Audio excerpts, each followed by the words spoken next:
life of the soul, therefore, no less than the life of the body, is built on something other than caprice or accident. It is not a condition of lawlessness and anarchy, but is from all sides and in all its activities determined by laws. It is subject to laws of truth and goodness and beauty, and so it demonstrates that it has not generated itself. In short, man has from the very beginning his own nature and his own essence, and these he cannot violate with impunity.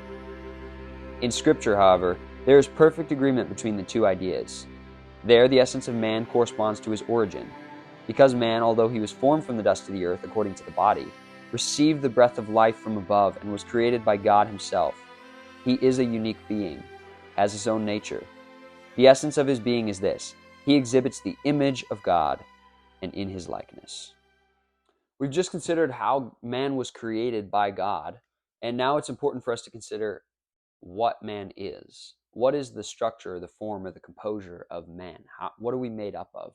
And this may, I'm going to try to keep this very short, and this may seem to you like sort of a tangential conversation. It may seem sort of unimportant, or you may be like, seriously, why are we talking about this? This feels like a college 400 level class. It's not, and it's actually relatively simple when we break these things down, but there are some big words in this lecture, and so just pay close attention, and we'll talk more about this in class. And so don't feel overwhelmed if you don't immediately understand these concepts. It took me quite a while to wrap my mind around them, and I still am wrapping my mind around them and deliberating on the virtue of each argument which is presented here. So what I want to do is first consider a few things that we hold as presuppositions, or things which we come to the conversation already believing. That would be that the body exists. For the sake of this conversation, we're going to assume that the body exists. And we see this in the scriptures. We see that God formed man out of the dust of the earth. So there is a tangible or a physical element to man. We see as in many places throughout the scriptures. I'll just say Matthew for this conversation. In Matthew, Jesus says, "Don't fear the one who can kill the body, the ones who kill the body, but rather fear the one who can kill the soul. That is, send it to hell." And so in that statement, he assumes the existence of the body. This is the case. I use that as an example or a template because that is the case in many other places in the scriptures in which the body is assumed as a legitimate part of man. The other thing we assume as a presupposition is the soul. We assume that the soul exists. This is not the case in every argument, which I'm going to present to you, but for our sake, we're going to assume that both body and soul exist and were created by God. I'm not speaking of the virtue of either, whether one is good or bad, whether one is more important than the other, but I'm saying that both the body and the soul do exist, and we have scriptural evidence of this. The scriptures tell us that they do. Again, for the soul, the breath of life is breathed into man, as you saw in the quote read earlier. The breath of life was breathed into his face. And so that is the Spirit of God was breathed into man, such that man has a spirit and a soul in reflection of God. And again, we see this as our template in Matthew. Jesus says, "Don't fear the ones who can kill the body," assumed, "but fear the one who can kill the soul," or send it to hell. That is also assumed. So we assume the body and soul as we enter this conversation. As for the structure or the essence of man, this has to do with the question of how is man structured? Is man both body and soul? Is man just a body? Is man just a soul, assuming that the other doesn't exist? Is there friction between those two, or do they blend together beautifully? And so these are all questions that may seem unimportant to you, but I promise you that this is laying the foundation for future conversations that we'll have, even in the next section as we talk about men and women being created by God distinctly.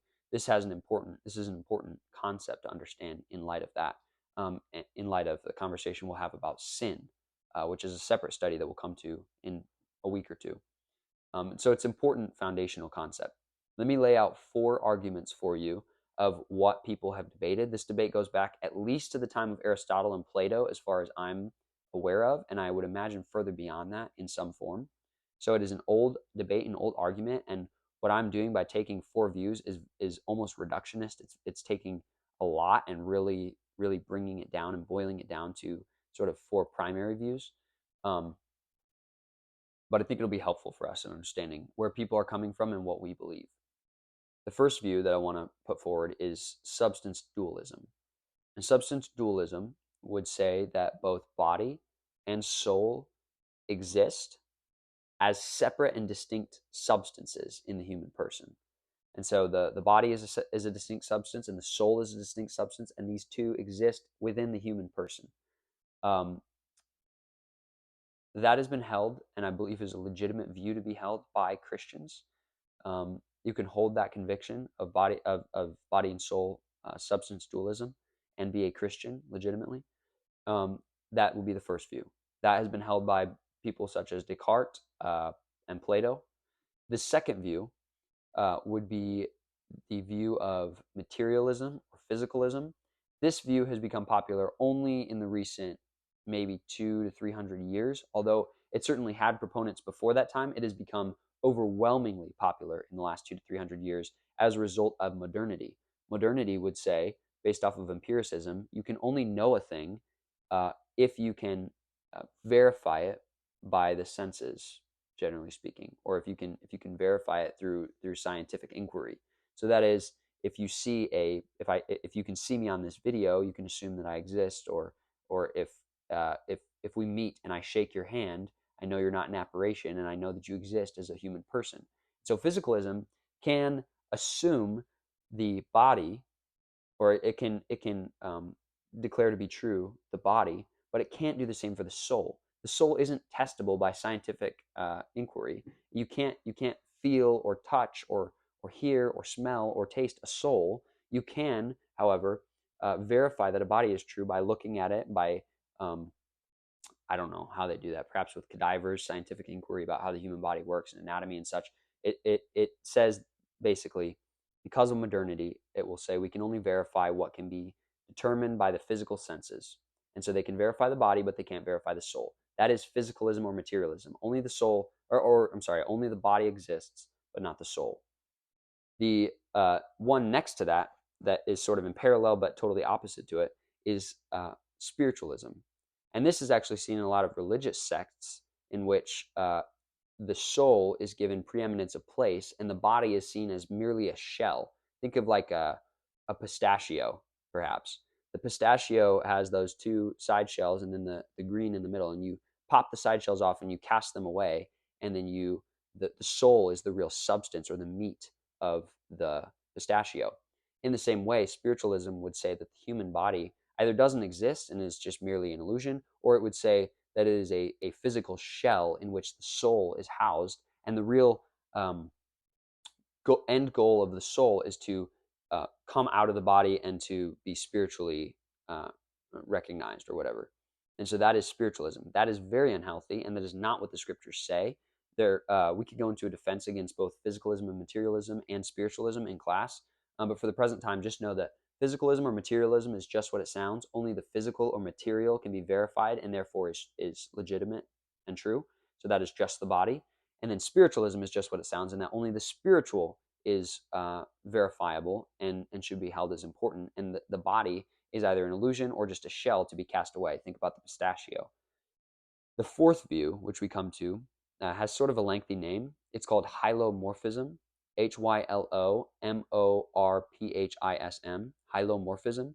This is similar in some ways to substance dualism in that it maintains both the body and a soul in the human person, but it says that those two things are not distinct substances, but are rather within the one substance of the human person. And so with substance dualism, you have, imagine two circles over here that are tied together. That would be substance dualism, the body and the soul together as two distinct substances united in the human person. However, hylomorphism would say that body and soul are somewhat distinct, but are both contained within the one substance of the human person.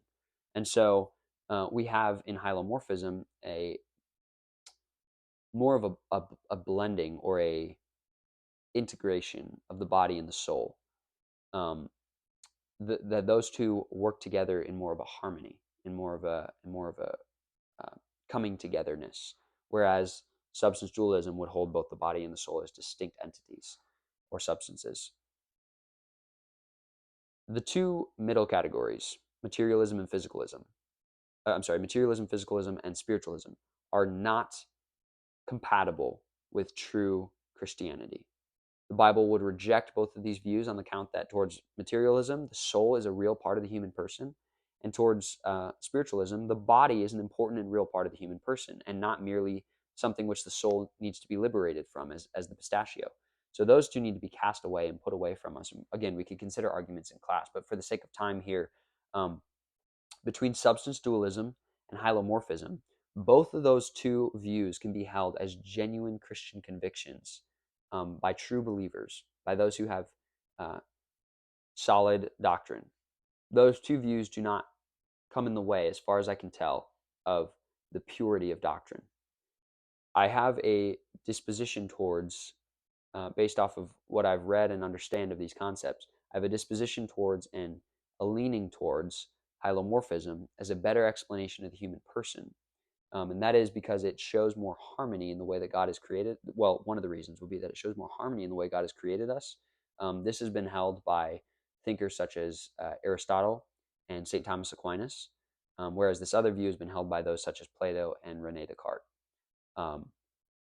Descartes' epistemology and his way of arriving at his view of substance dualism is problematic. I've had conversations with some of you before about this view. It assumes Descartes. We'll get into this in class, but Descartes assumes as his starting point for knowing anything his own mind, which is problematic. Over here, St. Thomas Aquinas would assume the Christian scriptures and would assume God as the unmoved mover, as the beginning of his epistemology and his study of theology. And so, merely based off of the starting places of those two respective individuals who stand as sort of speakers for each group, between substance dualism for Descartes and hylomorphism for St. Thomas Aquinas, that gives you kind of an idea already of where these two are coming from. And there is further implications of this when we consider things such as man and woman, how the way in which God has created man and the way in which God has created woman is tied to the human person.